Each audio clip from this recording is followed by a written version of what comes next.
Lupita Nyong was born on March 1st, 1983 and is the daughter of a Kenyan politician called Peter Nyong. Lupita Nyong was born in Mexico and was raised in Kenya. The actor identifies as Kenyan Mexican. She is one of 6 children and is a descendant of the Luo tribe in Kenya, the same tribe that Barack Obama was believed to have come from.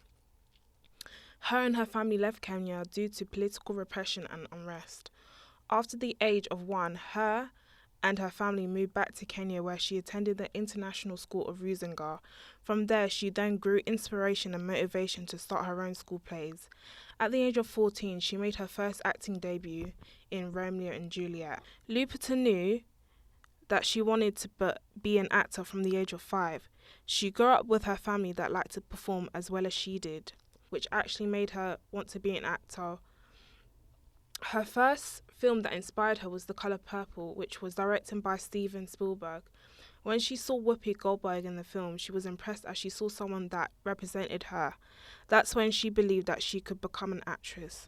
Her first ever experience on a film set was the movie The Constant Gardener in 2005. She had just come back home from college and they were filming in her neighbourhood. A friend of hers was luckily in the movie and he introduced her to the production team. They put her on probation for a week as a production assistant. She was then later properly given the role of a PA. Nyong loved it as she got to see how the film industry worked. Nyong'o graduated from the University of Hampshire in 2007 and went on to study at the Yale School of Drama, which she graduated in 2012 with a degree in film and theatre studies. The acting methods that Lupita Nyong was taught were quite theatrical based, as she learnt how to act through studying famous plays. The college taught Greek literature such as Shakespeare, George Bernard Shaw, and Bertolt Brecht.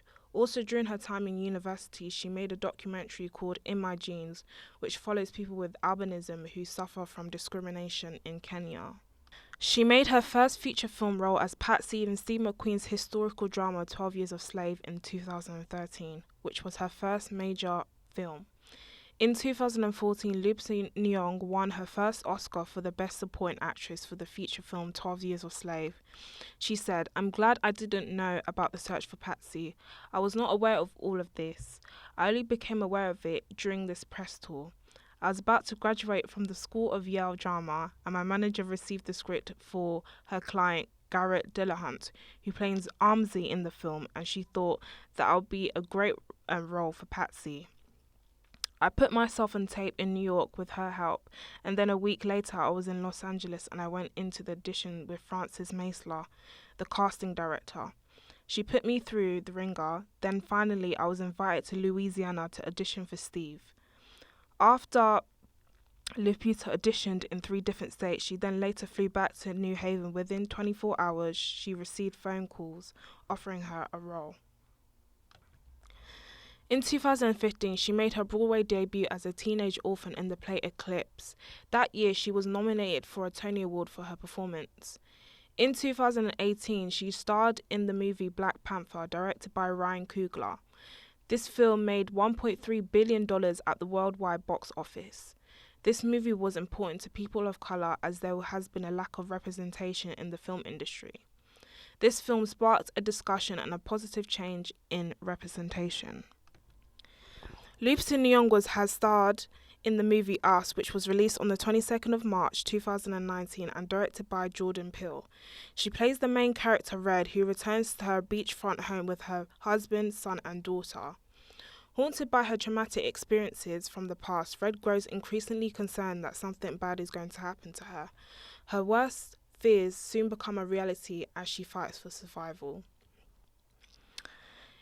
In addition to being an Academy Award-winning actress and a beauty ambassador, Nyong is also an author.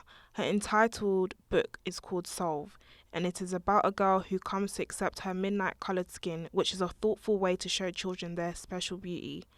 Nyong doesn't expect the book will cure racism. She does know that it will help young boys and girls like her truly see themselves. Lupita also is a feminist. In an interview with Porter magazine, she said, "My outlook from very young was that women can do whatever they want." So for Nyong, the idea that women and men are equal was practically in her DNA. "I was a feminist before I could even walk," she says. So what's next for Nyong, a woman that has already accomplished so much in a relatively short amount of time? She's a great role model for people of colour and women especially. She's a role model and is on her way to becoming an icon and inspiration for future generations.